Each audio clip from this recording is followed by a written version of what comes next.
Continuando com muito mais informe, a Feira Social está consiste de 20 diferentes organizações, onde mais de 100 jovens participam em cada projeto. É algo importante para os jovens ser conhecidos de cerca com a fundação que não trabalha com ele.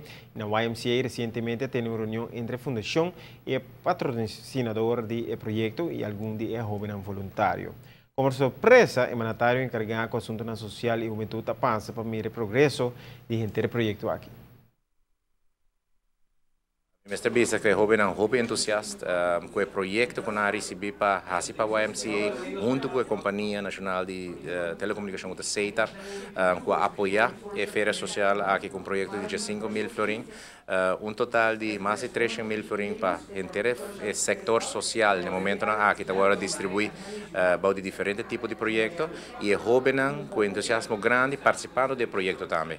Banda de conhecer o trabalho da fundação, banda de conhecer a clientela que a fundação aqui serve, conhecer bestuursleden, a diretora, e essa é a meta também da fundação, tá unir no projeto também da fundação. Então, se a gente quer a intenção inicial de feira social, uma ideia com a sala for o ministério aqui em comparação com a sede Aruba, com a partner social também, e me mestre bisa que no momento que eu contento de mira, é jovem entusiasta, fundação contento e nós lo visita diferente de projeto aqui para mira com a jovem sim também de feira social aqui. O projeto está computer room.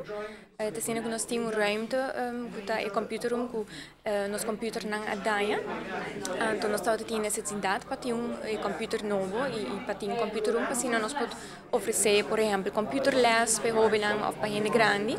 Então assim nós temos a necessidade, nós decidimos fazer uma petição para o computer room. E agora que não para que jovens está bezig está planear com nós também hinke sabe em outro.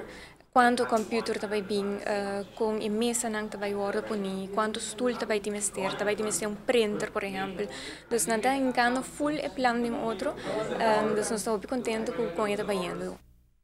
Parte de jovens mesmo que forma parte de projetos não sumamente entusiasmados. Nós mencionamos em total tem 20 projetos de qual o YMCA está de não.